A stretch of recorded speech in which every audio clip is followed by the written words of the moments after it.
You can either have 100 at 1 or 5 at 20. They both equal the same outcome. Coaches are always worried about more. More ain't solving your problems. I'm just here for the ride.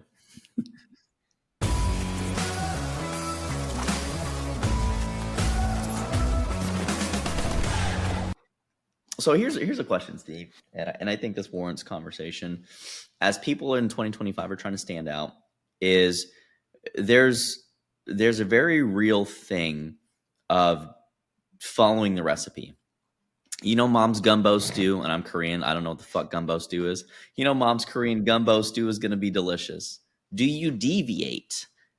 I mean, if the right conditions exist, maybe you have a date and the person really hates gumbo, but they love Korean. And so maybe you got to change it, or maybe the opposite, right? So the question becomes, knowing that newness and change creates a lack of traction and certainty, and doing the same thing creates more certainty. When is it important for businesses, in your opinion, to worry about innovation and figuring out the next thing versus jacking with something that seems like it's working? Businesses should always be worrying about the next thing, innovation, iterating. Like it's a part of the process, because whatever you have right now is going to be old literally tomorrow, especially with AI today. Like things are going to evolve and change so quickly. So you need to be figuring out the new thing. But what the new thing really becomes is there's two sides of that, in my opinion, right? Okay, let's be clear. I didn't go to business school and I don't have a piece of paper that says all the stuff, but through experience, I would say that I have enough to be able to give some good guidance. And the two things we need to think about is, based upon whatever it is that I sold, in combination with whatever is happening in life today to the person that I sold something to, there is a new problem emerging or did emerge the moment they bought my thing. How do I solve that problem for them so that way they continue to be a consumer of mine, their lifetime value increases, and at the end of the day, if you do a good job, they're a happy consumer that's going to refer you and continue to buy things from you forever. And you don't have to spend more marketing to get them to buy step 2, 3, 4, 5, 6, 7, 8, 9, 10. You just have to deliver on the promise you said. Like that's a big thing, number one. Now, number two, your business continues to have to deal with problems. The moment you sell somebody something, you create a problem for yourself. It's called fulfillment. It's called expectations. It's called all those components. But life is changing. AI is changing.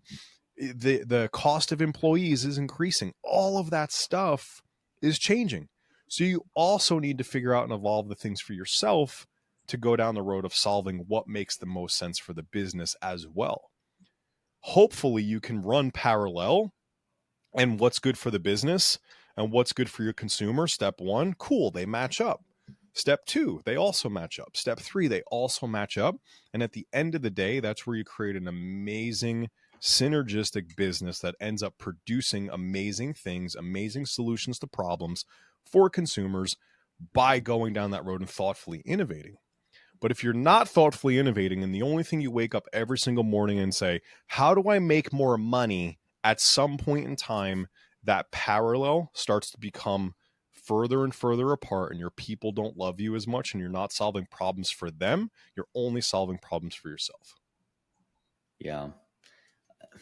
And you know, for those of you that are listening and you wonder where some of this is coming from, we have a whole episode on profits versus people. And I think that that's a core element of a cornerstone of innovation. And so, you know, when we talk about, well, when should we do this thing? When should we change? When should we evolve? And how does that evolution happen? Is it from something that currently exists, or is it something brand new? That's effectively what the innovation conversation is. And there's a lot of different processes to go about innovating. And in fact, there was the guy that was a VP and a chairman at Cirque du Soleil, Cirque du Soleil Human Circus, wildly famous. I think they had somewhere near 50 billion in revenue per year. And when COVID came around, it shuttered them. It completely crushed them because no one could go see these shows. So the guy's going around, and this book is called Balancing Acts, by the way. But he's going around, he's trying to figure out like, how do we do this? And some company was going to buy him pennies on the dollar and all this other stuff. And he didn't want to sell. And, so they had to change how they delivered certain things.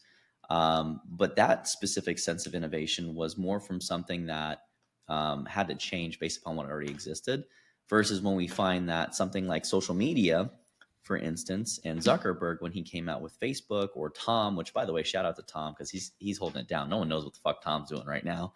Tom did it the right way. He exited and he disappeared, right? But MySpace, Facebook, like these things, if you had a understood that MySpace, internet presented please an just like this opportunity. video. Like just throw it down real quick. I'm curious how many people Comment had a My, because I remember my MySpace, like your profile editing, song. the background, the music, the colors, like the font, all the things. The amount of hours wasted on figuring out how to program your social media profile on a social platform that eventually died. Can't even imagine, but like it's still Still around, around. but like come on, Well, So not the anyways, comment. like the video if you had Yeah. MySpace. What was your song? Yeah. I wouldn't know your favorite song that you guys had on MySpace. I think mine is like a Green Day. I mean, Actually, no, is Do back then You it was Wanna probably a Green Know? Day, or I would even go down the road of like a Linkin Park. Yeah. Yep. Yep. Chester. R.I.P. Miss you, buddy. But my point is that these social platforms emerged because there was a need that someone that wasn't head down grind in the weeds building something, or like in the grind of their day to day, they stepped back, they looked around, and they said, I wonder what's out there. And they followed their curiosity, which is one of the biggest important things that you can do when you're trying to innovate, or what we call, like, innovation is synonymous with creating a new avenue, creating a brand new solution, something that probably hasn't been done before, or at least done in a specific way. And it's so important for people when we're looking at AI and when we're looking at all these things that are coming out today, that you are paying attention to what the world is doing, and you're taking that and inspiring some change in your own business. But, while the marketers in the past that we've had the pleasure of working with, um, constantly innovated on the packaging, which is something you can't innovate on, right? This is where casinos and, the bright lights and the color psychology and like all the addiction psychology that goes into that, they innovated, and they're constantly looking at stuff of how to make these games and gambling and stuff more appealing and more fulfilling and addictive, right? But that's a packaging thing. The actual experience is another thing you can innovate on, right? So when you think about being a high value coach and being a high ticket coach, which someone said it's dead in their recent social media, and they completely went the opposite way of what they used to say. And it's always good to be able to transition positions a little bit, right? So I respect that. But high ticket's dead, and I don't think that being a high ticket coach is dead, simply for the fact that I generally would consider myself a high ticket coach that does a lot of concierge coaching. And when we say high ticket, I mean, we're talking about the more things you can do to create a distinct advantage that separate you from your other players, the more you are going to capture market share, because now you inherently do something, you satisfy a specific need. And the way I will liken innovation, and I'll kind of couch this here, is that when I was in the recon community, one of the things that you would do when you were picking out hide sites is you would pick the most unforgiving terrain and brush to navigate through, because your risk of being discovered as you're going through thorn bushes and brambles and bushes that are probably bigger than you and thicker than your wall. I remember we went through one radioactive spot, and the thorns, I shit you not, were like an inch long, and I'm in the front. I'm like, there's no way. We had to take our packs off and throw them through the brush to try to get through something while we have MVGs on our face, and it's like 3 a.m. and we're all fucking hungry and cold and tired, and we're just so mad. But my point is that you want to pick the path less trodden, and usually those are going to be the harder ones. You're going to have to be okay with the discomfort of the uncertainty, and that's why a lot of people either don't succeed in their businesses, or don't account for a lot of things that are unforeseen, and they're not adaptive enough to figure those out. And those are really important things when you're innovating, is that you have a clear idea, clear vision, you're resilient enough to figure it out and you can problem solve and critically think through the things that are coming up and stopping you. So those are just some thoughts that I've had around innovation and basically the R&D background that I would say is probably my biggest strength. So Steve, what about you? When you think about innovating and bringing something Well, and new to the you said table, like what's something your there process? too, like the idea of high ticket coaching is dead, right? And I think the actual right way to position this is the idea of selling something for multiple of thousands of dollars to somebody who has no idea who you are, what you do, and true problems you solve on the internet without a ton of interaction is the thing that's actually dead. But selling things that are quote unquote high ticket expensive, and for everybody Mm-hmm. that number is different, I don't think is dead at Mm-hmm. all. I think it just now means Yeah. you actually have to kind of give a shit about the person you're selling something to, and they need to feel that because they've bought things in the past that haven't been fulfilled on, Mm-hmm. right? So that's what I'll throw there. Yeah. Just relying on your direct response marketing skills and some fancy posts and things like that isn't going to be the thing that wins over and grows your business. But when you still got to You have to post, post but though, that's a right? piece of the process, and it's not going to get somebody to do the thing anymore because everybody's so used to that. Like I had somebody message me this morning saying, "Hey man, happy New Year. Hope you're well.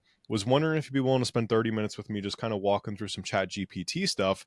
Oh, by the way, do you have any YouTube channel I can follow so I can learn more?" And I'm like, I met this guy 2 months ago at a options trading event down in Miami where we exchanged 50 words with each other at most. And now he's just reaching out and it's like, "Hey man, I just want to follow you and learn more from you." That didn't happen because I threw a landing page at him and spent ad spend and talked about how I almost died in all of these things in my posts. It actually happened because I gave him true, authentic connection that gave him some value and he remembered me. Right. And there's the saying, it's not about what you know, but it's also not about who you know. It truly is about who knows you. So get out there and create connections. But in terms of the reality of innovation, you have to innovate. Like if you're not innovating, you are dying. It is factually speaking what has to happen. And going down that innovation road is going to be challenging. It should be challenging. Otherwise, it's not going to be worth it on the other side of it.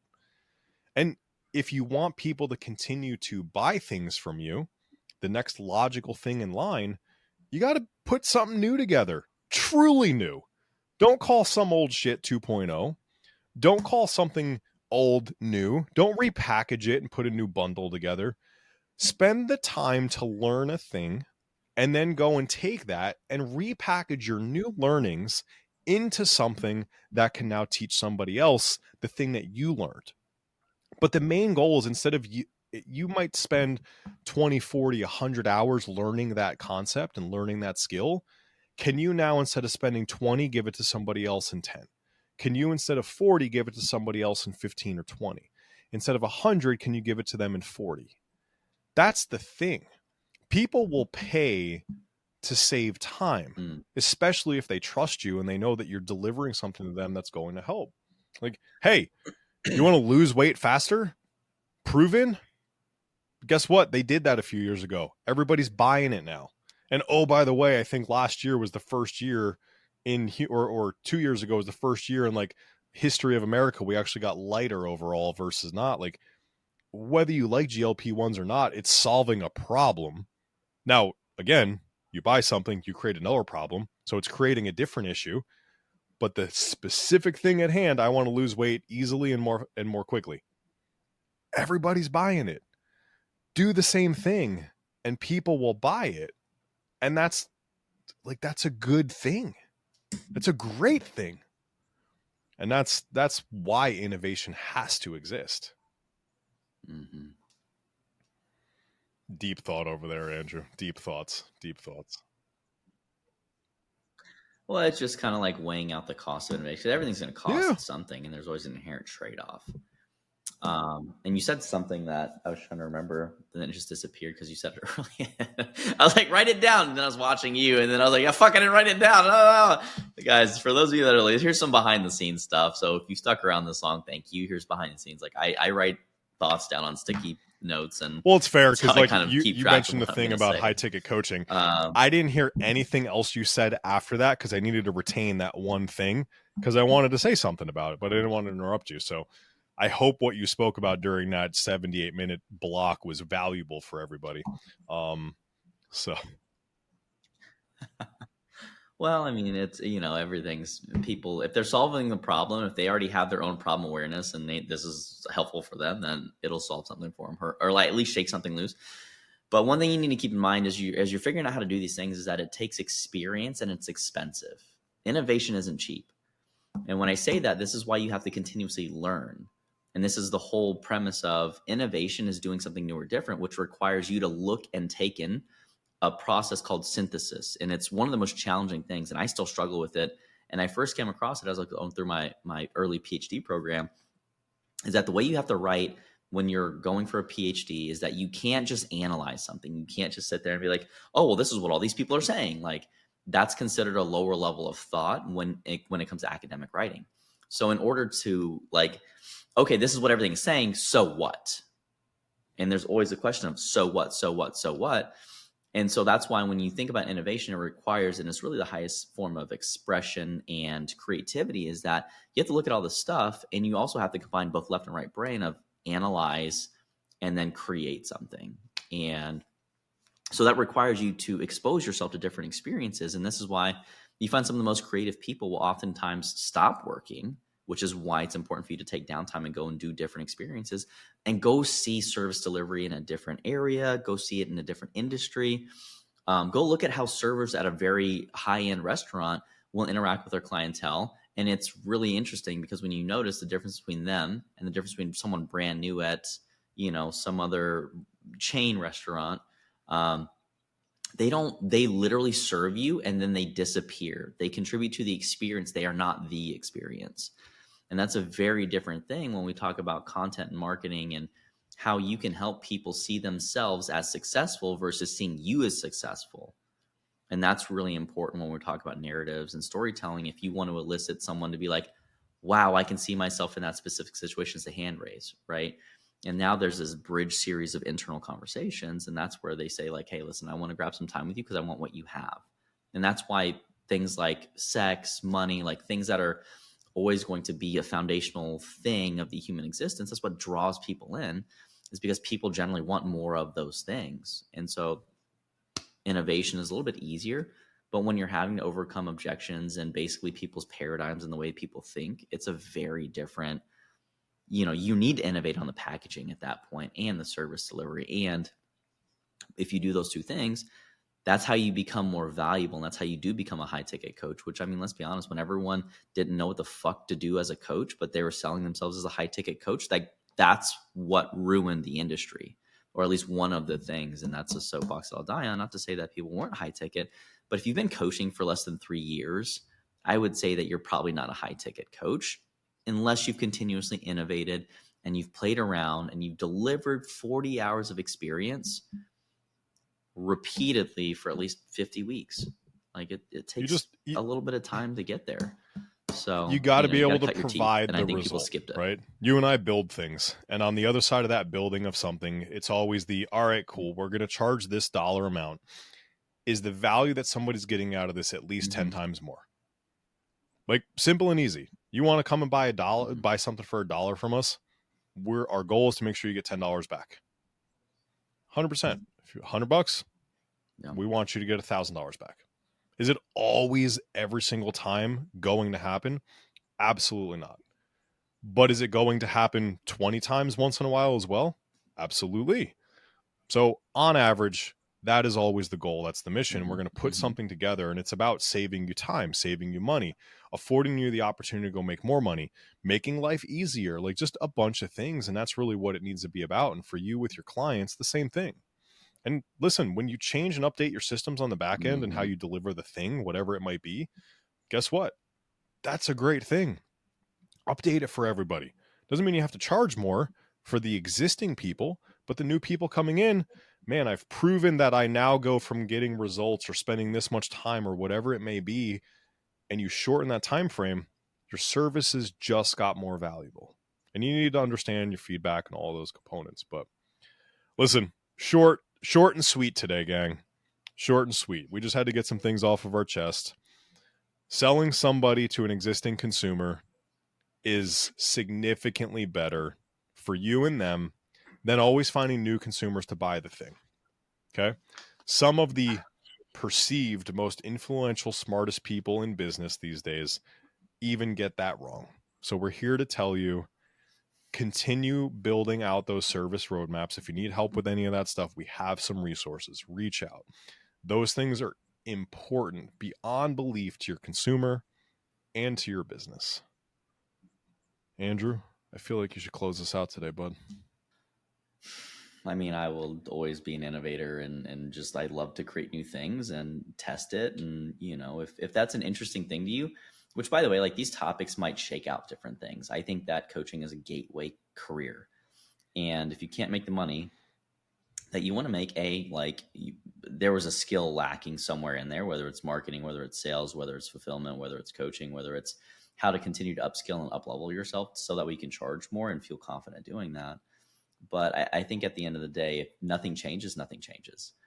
And so the idea is, how do you make progressive change in a way? And I don't say progressive like from the politically correct fashion, because personally, I think that's one of the worst things that ever happened to people's communication styles.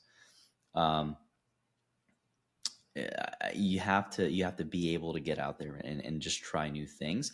And not to say that you should go out there and be a free spirit and go, do peyote and come up with some spirit visions and go build something for 48 hours. Forget it. You need to be meticulous with collecting the information to determine, is this the thing that you want to see continue? Is it moving in the right direction? And the scariest part is the first step, because you have no idea. You have to just throw it out there and see. But you do need to commit for usually a period of about 3 months with something new, and kind of see where it works and where it doesn't work. And if you pay attention to what people around you are doing, and you do that thing but better or different, like, you'll have a higher chance of success. So that's what I'll say about innovation. And that's all we got for today. So if you guys enjoyed this episode, please smash that subscribe button. That's one of the ways that we can always make sure that we are growing. Smash it. I was like, oh man, I've seen Steve throw that finger once before. Man, it was aggressive. It was not. So make sure you smash that subscribe button. And also, if you found that this was helpful, please share it. We asked you guys to comment your favorite MySpace song below, so we hope that you get to do that, so we get to know a little bit more about if you had a MySpace. Like it if you had a MySpace. Like it if you had a MySpace. So with all that to say, thank you so much for joining us for the journey. It's an absolute pleasure to get to kick it with Steve, and you guys as our subscribers make that stuff possible, and we appreciate the fact that you value the things that we share, because that creates fulfillment for us. So with all that to say, let's make it a great year, and we'll see you next time.